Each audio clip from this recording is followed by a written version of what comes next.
Good morning, all. Welcome to another episode of Coffee with Kari and Kristin. I'm Kari Dory, running for the Senate for Minnesota District 12. I'm Kristin Tape, and today, in addition to talking to Kari, we will also be talking to Kelsey Henningsen-Kay. Kelsey is a PA practicing at OAHS, and you have been back in our community practicing for a number of years now, right? I have, yes. I married someone from Clinton, so we moved back, be closer to family, and work in our great healthcare environment here. That's awesome. Can you tell us a little bit about why you chose to work in a rural area? Sure. Yeah, I'm going through school. My goal was always to get back to rural Minnesota, and especially, to be back to where I grew up. Like I said, we're by family.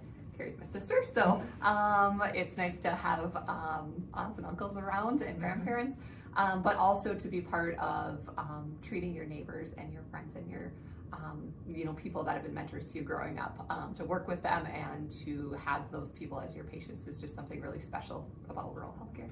How do you think that smaller communities can really grow their own providers? How do we attract people back to the area? That is a huge focus in rural medicine, because if people don't live out here, they're not necessarily going to move out here and stay. That does happen, but for the most part, you see the people working around here and taking care of you, same as any other job, like teaching. It's a lot of people who grew up here and have decided to move their families back. So really making sure that we're giving kids these opportunities to learn about all these medical careers growing up, that's been a big focus of mine. And then working on attracting them back so that we have families who will stay here and be part of our community and work in medicine in various areas. Yeah, can you tell us a little bit about the overlap between the politics and healthcare? Sure, I think there's so many things that we need to focus on in the legislature to make healthcare affordable and accessible to people, especially in rural Minnesota. So we have all the services that you could get in a metro area. Yes. I think it's important that we can access them here in our rural communities. I also think it's really important that we talk about affordable healthcare. When my kids were little, I had 3 kids under 3, and I'm so fortunate that we qualified for medical assistance, or else I can't even imagine where our family would have been. And then once they got older and didn't qualify anymore, it became a matter of, can we afford to take them in for this healthcare issue? Are you? Yes, and nobody should have to weigh out those options. Right.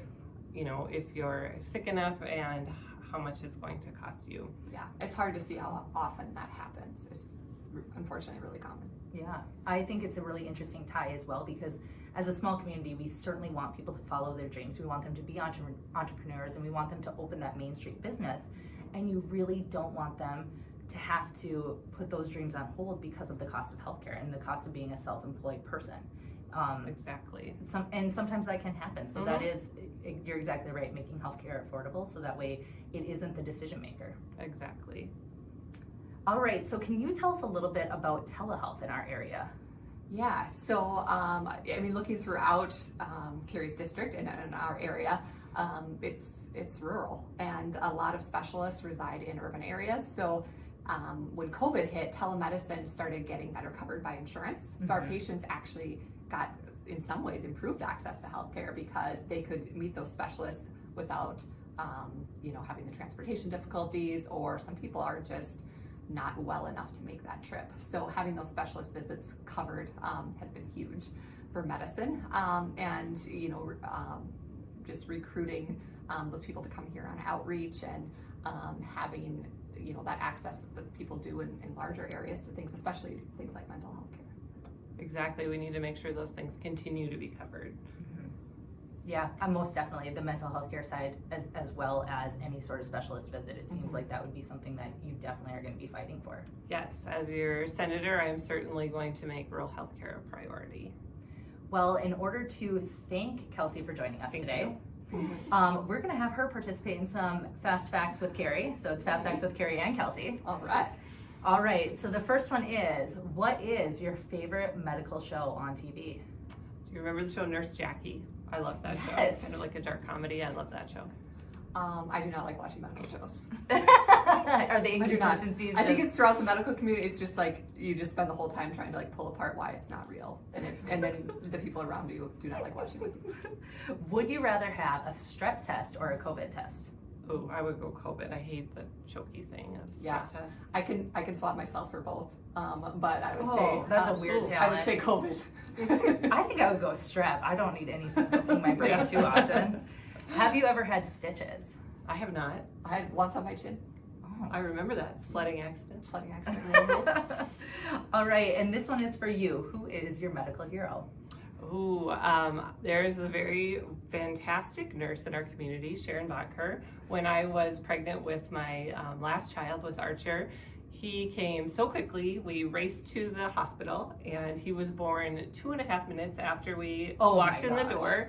And it was Sharon. Sharon greeted us and delivered Archer. The doctor wasn't there, couldn't get there in time because it was the middle of the night, and Sharon was so calm and so smooth, and I was kind of freaking out because this was happening so fast. Like, he was almost born in our kitchen, and she was just so great. So I think of her often, and I'm so thankful for all of our medical providers. They do so much for all of us, and we are so fortunate to have such a caring community around us to take care of us. Right, and that's really throughout your district. I think that there's a lot of people that feel that exact same way. Yes.